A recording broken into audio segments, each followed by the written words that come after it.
네, 잘 쉬셨죠? 이번 시간에는 보건 통계, 보건 통계에 대해서 살펴보도록 하겠습니다. 보건 통계는 지금 어떤 개념으로 이용되고 있는지 한번 볼게요. 보건 통계라고 하는 것은 무엇인지 한번 살펴보죠.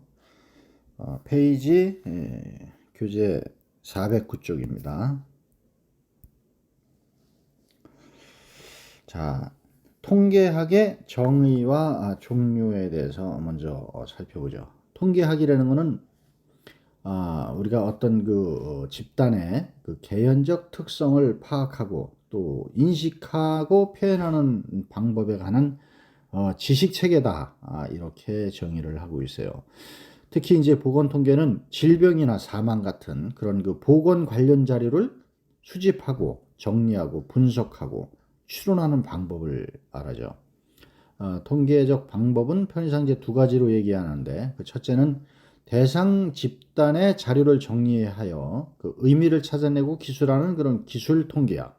그리고 둘째는 모집단으로부터 표본을 추출하여 표본 조사에서 얻은 자료로부터 모집단을 추정하는 추측 통계학. 이렇게 두 종류로 편의상 이렇게 통계적 방법을 나눈다, 이렇게 구분한다, 이렇게 이해를 하시면 됩니다. 그러면 모집단이나 표본조사는 뭐 어떤 것이냐 한번 볼게요. 모집단이라고 하는 것은 그 조사 연구의 대상이 되는 전체 집단이 모집단이 돼요. 전체 집단. 예를 들어서 우리 임상병리학과 학생이 전체가 80명이다. 그러면 이 80명을 대상으로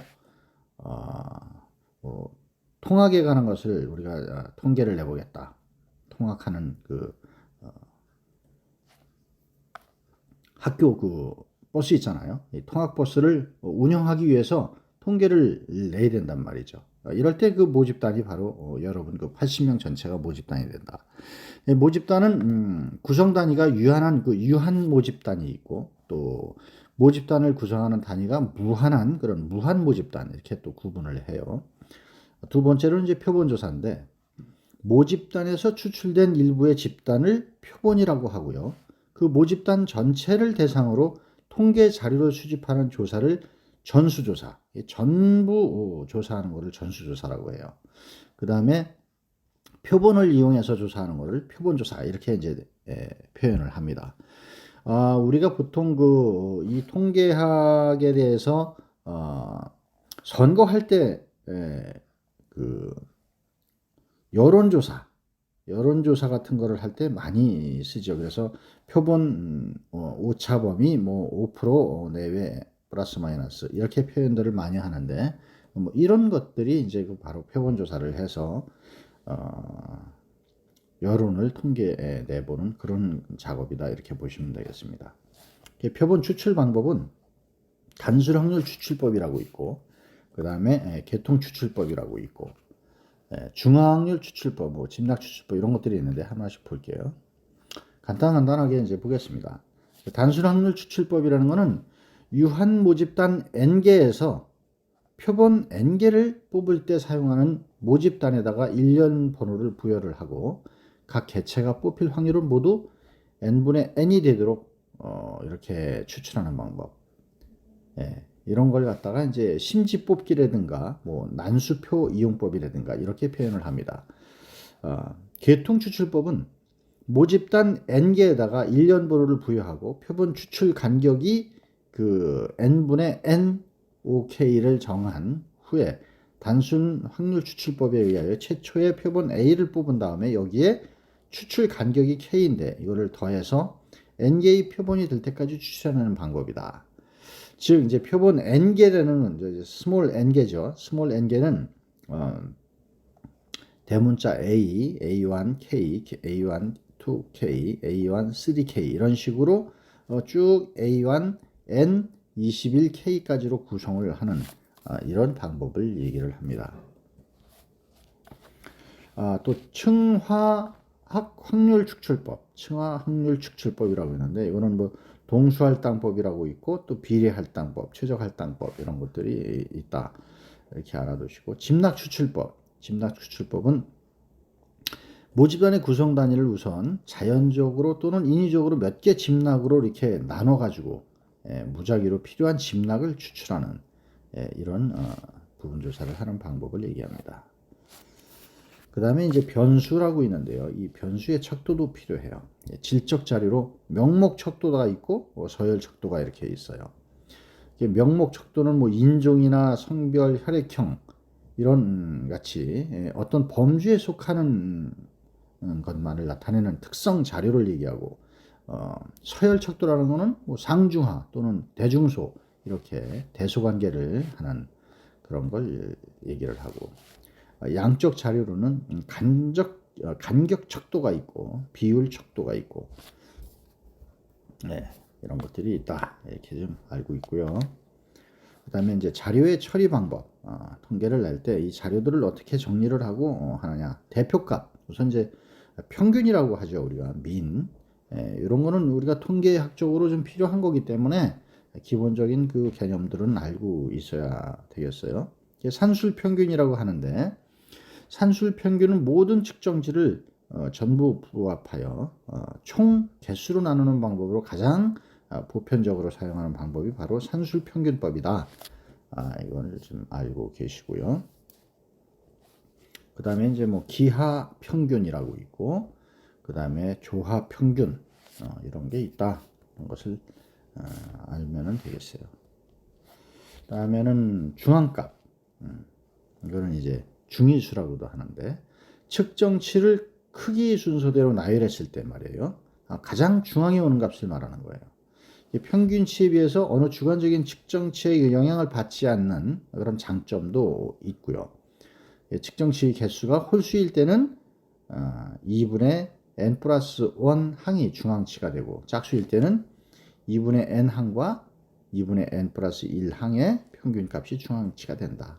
이런 거 그냥 상식적으로 알고 계시기 바랍니다. 그 다음에 이제 최빈값. 최빈치는 측정치들 중에서도 가장 빈도가 높은 값을 갖다가 최빈값이라고 한다. 자료의 중앙 집중성을 가장 쉽게 파악할 수 있다는 그런 특징을 갖고 있다. 특성을 그렇게 아시고요. 그 다음에 이제 산포도. 산포도 같은 경우에는 범위가 있는데 산포성을 알아보는 가장 간단한 방법이고 변수의 최대값과 최소값이 차이를 그 범위다 이렇게 이해를 하면 돼요. 그 다음에 평균 편차라 우리가 이제 또 얘기 많이 하죠. 측정치들과 평균치와의 편차에 대한 절대값의 평균을 얘기한다. 그 다음에 분산이라는 것은 산포의 정도를 나타내는 데 많이 쓰이며 매우 중요한 개념 중에 하나다. 그래서 분산은 편차의 제곱을 평균한 것이 분산이다. 또 표준 편차도 많이 쓰죠. 분산을 편차의 제곱에 의해서 구했으므로 상당히 큰 값이 된다. 이에 제곱근을 하여서 값을 줄인 것이 바로 표준 편차다. 즉 분산의 제곱근이 표준 편차이고 가장 많이 사용되는 산포도가 바로 이 표준 편차다. 꼭 기억을 하셔야 되겠습니다. 그 다음에 이제 변이계수라고 있는데요. 2개 이상의 산포도를 비교하려면 측정치 크기가 매우 차이가 나거나 또 단위가 서로 다를 때 사용하는데요. 표준 편차를 평균치로 나누어서 사용하게 되므로 상대적 산포도가 된다. 변이계수는 이게 CV라고 표현을 하는데 이 CV 그 다음에 스탠다드 디비전이라고 해서 이제 표준 편차가 이제 SD죠. 분산은 V 이렇게 표시를 하는데 그래서 평균치 분의 SD 평균 편차 곱하기 100이 변이계수가 된다. 이건 알고 계시기 바랍니다. 자, 확률 이론을 한번 보겠습니다. 확률 이론은 B와 율이에요. B는 레시오라고 얘기하죠. 몇 대 몇. 두 항목 간의 대비를 우리가 B라고 하잖아요. 그래서 상호 베타적일 때 사용하고 비율과는 달리 1 이상의 값을 지닐 수가 있는데 A 대 B는 B분의 A 이렇게 비율을 표시하죠. 율이라고 하는 거는 레이트라고 얘기를 하는데요. 집단을 구성하는 구성원 수 중에서 사건의 수로서 나타내는 것을 우리가 율이라고 하죠. 그래서 비율 할 때 이렇게 쓰인단 말이죠. 그래서 이런 율이라고 하는 것도 있고요. 그 다음에 이제 비율이 있어요. 비율. 전체를 일로 보았을 때 한 항목이 차지하는 값이 바로 비율이다. 그래서 어느 항목의 수를 A라고 한다면 이 사례수는 N이고요. 이런 걸 나눈 것이 그 항목의 비율이 된다. 그래서 백분율, 바로 이제 퍼센테이지죠. P는 N분의 A가 된다. 백분율 같은 경우에는 N분의 A 곱하기 100 하게 되면은 퍼센테이지가 된다. 이렇게 용어를 정리를 하자고요. 그리고 또 이제 확률 분포가 있는데 이 이항 분포라는 것이 있어요. 이항 분포라고 하는 거는 사상 2가 일어나는 확률을 우리가 P라고 하고 사상 2가 일어나지 않는 확률을 Q라고 이렇게 표시를 해요. 그래서 P 플러스 Q는 1이다. 이런 경우에 두 개의 상호 간의 그 배반적인 사상이 되므로 이항형의 모집단에 관하여 n개의 표본을 표출할 때 x개의 사상 2가 나타나는 확률은 이렇게 이제 등식으로 표현을 한다. 그냥 상식적으로 알고 이항 분포가 뭐다? 사상 2가 일어나는 확률을 p, 사상 2가 일어나지 않는 확률을 q라 한다. 이렇게 표현을 한다. p 플러스 q는 1이다. 이렇게 표현한다는 것 정도는 알고 있어야 되겠다. 이런 말씀입니다. 그래서 이와 같은 그런 분포를 이항 분포라고 부른다. 이항 분포의 평균은 NP가 되고 분산은 NPQ가 된다. 이항 분포에 있어서 n이 커지면 그림 11-7과 같이 정규 분포가 가까워진다. 이렇게 표현을 해놓은 걸 얘기를 합니다. 다음에는 이제 포이송 분포라는 것이 있는데, 포이송 분포는 이항 분포에 있어서 그 NP의 감마 이렇게 델타, 이게 델타 표시인데 이렇게 표현을 하고 n을 크게 해서 p를 작게 할 때의 극한 상태는 이런 아래 그 식으로 이렇게 표현을 한다. 이렇게 보시고요. 그 다음에 다음은 이제 정규 분포라는 것을 또 한번 볼게요. 자연가에서 관찰되지 않은 많은 것들은 관찰되는 많은 것들은 그 분포를 조사해 보면 평균치에 가까이 분포하는 것이 많다 그랬어요. 이보다 큰 것이나 이보다 작은 것은 평균으로부터 멀어짐에 따라 점점 그 분포가 되는 거죠. 그래서 이 커지는 거, 또 작아지는 거, 올라가고 내려가고. 이것을 곡선으로 표시하면 이제 이런 표현이 된단 말이죠. 그래서 좌우 대칭의 그런 그 종 모양이 된다. 종 모양. 이와 같은 분포를 바로 정규 분포 또는 가우스 분포다. 이렇게 얘기를 해요. 이 분포의 그 식은 확률 밀도 함수라 이렇게 얘기를 하는데 fx 그 다음에 이런 서식이 있다. 이렇게 그냥 이해를 하고 있으면 되겠어요. 표준화된 그런 그 표준 정규 분포를 보시는 거예요.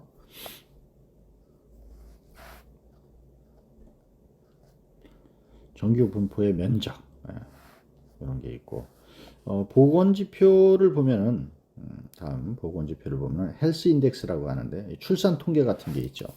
그래서 이제 조출산율이 있는데 조출생률 같은 경우에는 보통 출생률이라고도 하는데 여기서 말하는 출생이라는 것은 사산을 포함하지 않는다.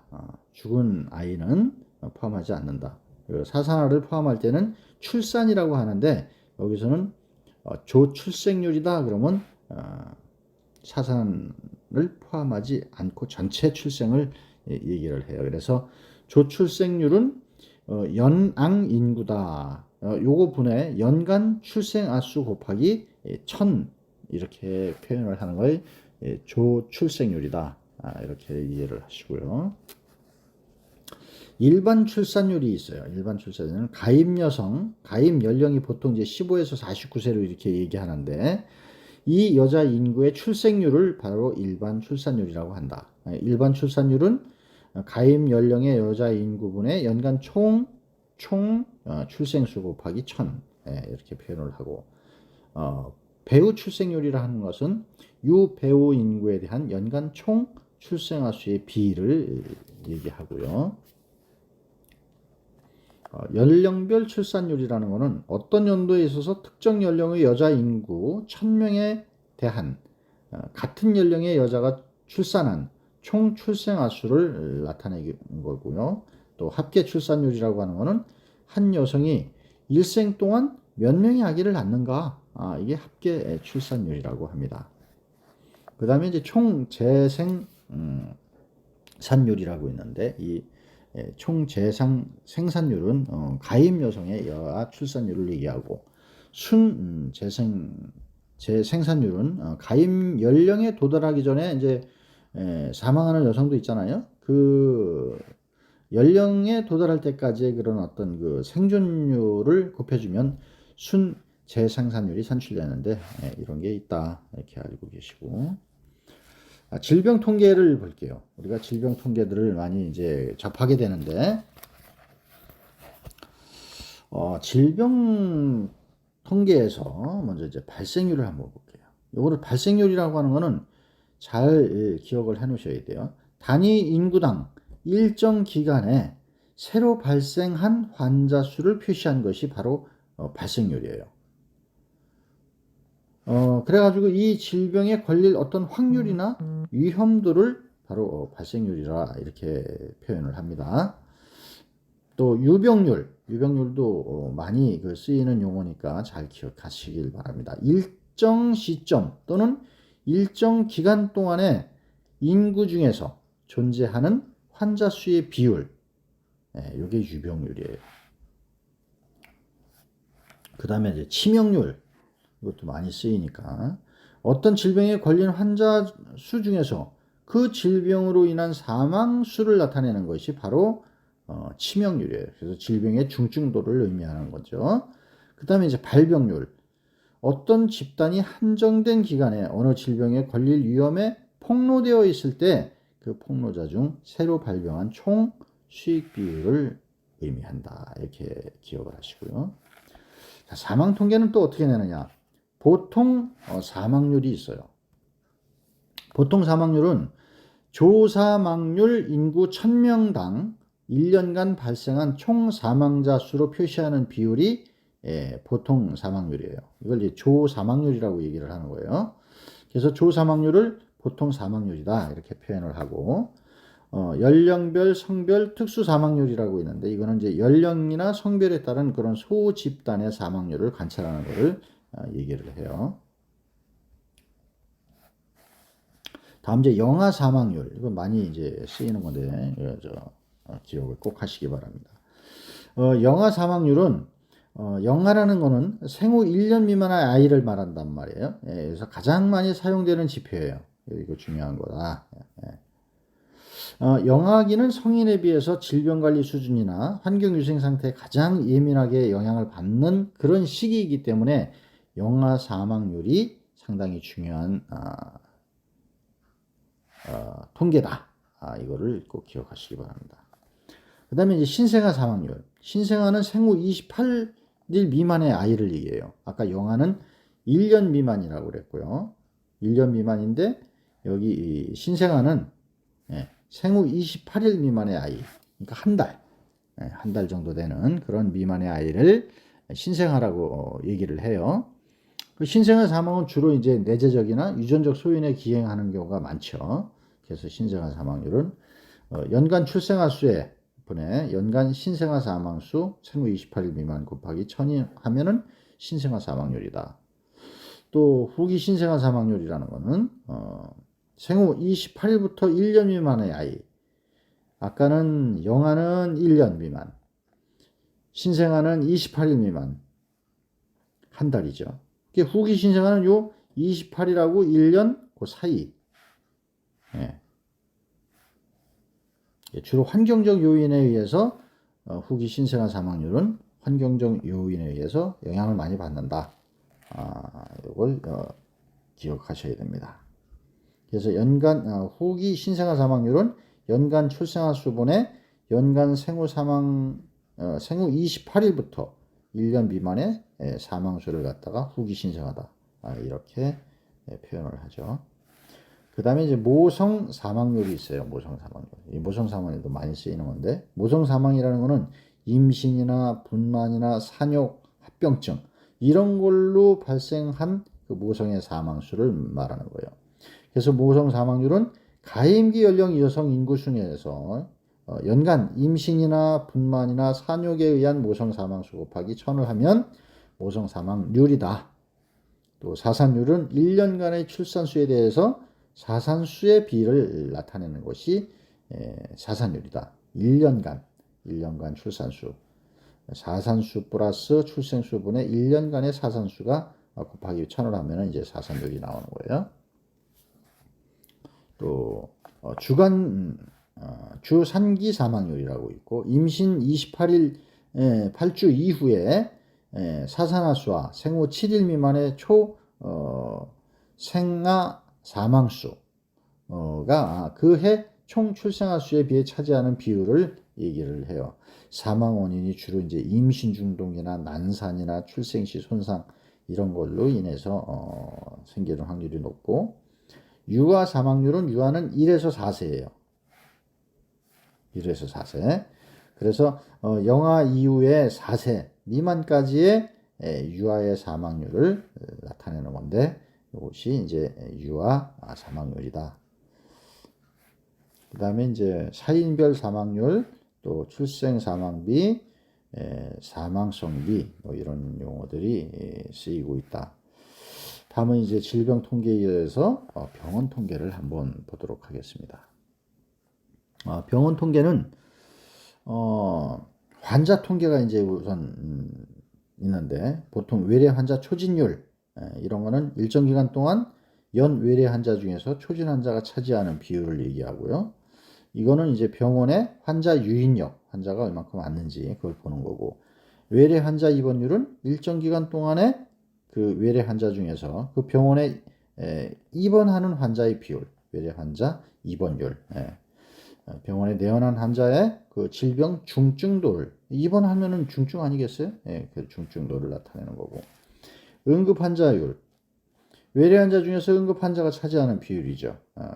이 응급 환자율이 높으면 입원 잠재력이 높아짐을 의미하고, 지역사회 주민의 병원에 대한 신뢰도가 나타내는 때 응급 환자율을 본다.